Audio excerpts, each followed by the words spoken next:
Let's talk about labels. In 2019, I was a powerlifter. I was obsessed with being and looking strong. Over the course of 5 years, I trained myself from an anorexic and insecure shell to a 135-pound ball of muscle, capable of ripping over double my body weight off the floor. And I did it multiple times. I entered 3 weightlifting competitions, got stronger and stronger, and tested myself against others publicly.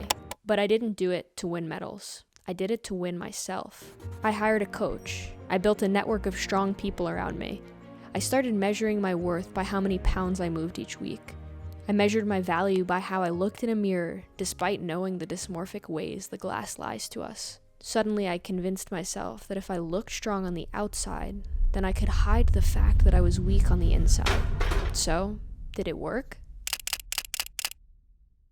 Nope. It didn't work because I was a fundamentally weak person. A lot of times I hear people use the phrase fake it till you make it, and I hate how misleading it is because you can't practice the qualities of someone you want to be like and expect to become more like them.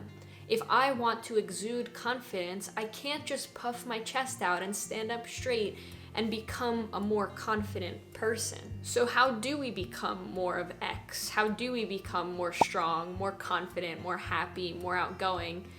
It needs to sublimate into your value system. What do I mean by that? Well, when you say something like fake it till you make it, you get the formula wrong. You get it opposite. What that person is saying is that there's a certain amount of behavioral change that I need to make, and once I get to that nth occurrence, whatever it may be, I will actually become more like the version of myself that I'd like to be instead.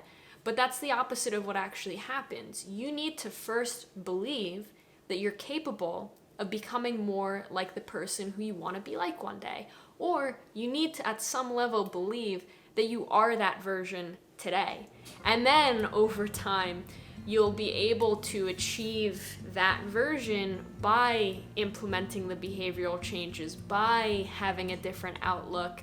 You have to get that right first, though. And then we can reconcile the fact that today you don't feel like that version of yourself, but one day in the future, you will. Because strength never sublimated into my internal value system, I looked strong. I objectively was strong if you want to measure strength by the amount of pounds that you can move off the floor.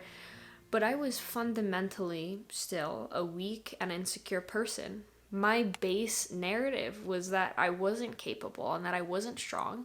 And so the outside was really just a false representation. It was something that I created out of fear. It was a facade to try to keep the world from damaging me. Think of a medieval soldier. Think of a knight. They had super clunky, thick metal. It was very cumbersome, and it kind of dragged them around. It made them move really slowly. It wasn't integrated with themselves. Well, that's exactly how my strength was on the outside. My strength, the body that I carried, it wasn't integrated with the things that I felt within. I had a strong body. I had the body that you would expect someone with a strong mind to have, but I was missing that strong mind.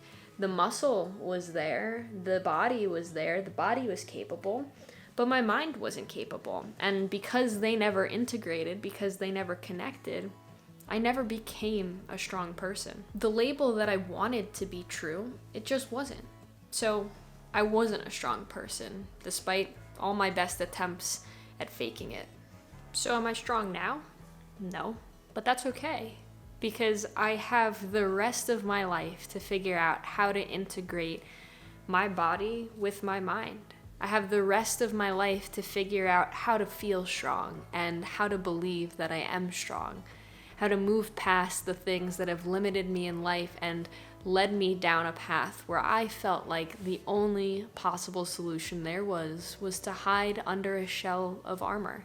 Armor that never integrated with who I was. Armor that actually had a net negative effect. Armor that made me more cumbersome and heavy and more difficult to move around, as opposed to nimble and light and free. So I'm going to learn how to be a strong person just like you learn anything else in life. And while, yes, my baseline narrative was a negative one, that's okay. Because if I wrote one narrative once, I know I can write another one again.